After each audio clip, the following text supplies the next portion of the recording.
This is exactly why earning 100K या फिर monthly 1 से 2 लाख कमाने के बाद भी you still feel completely broke।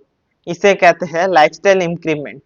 एक ऐसा साइलेंट टैक्स जो बिना बताए आपकी हर महीने की सैलरी हाइक और प्रमोशन को खा जाता है। याद है जब पहली जॉब लगी थी, लगता था थोड़ा सा इंक्रीमेंट मिल जाए तो लाइफ सेट है।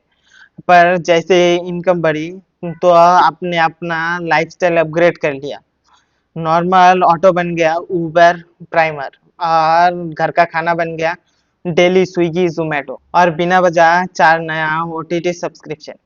You are earning more but savings exactly zero. Bro you are running fast just to stay in the same place. अगर इस रैट रेस से निकलना है तो अगली हाइक से अपनी खर्च मत बढ़ा, पहले उस एक्स्ट्रा पैसे को ऑटो इन्वेस्ट करो। क्या आप भी इस लूप में फंसे हो? कमेंट में बताओ।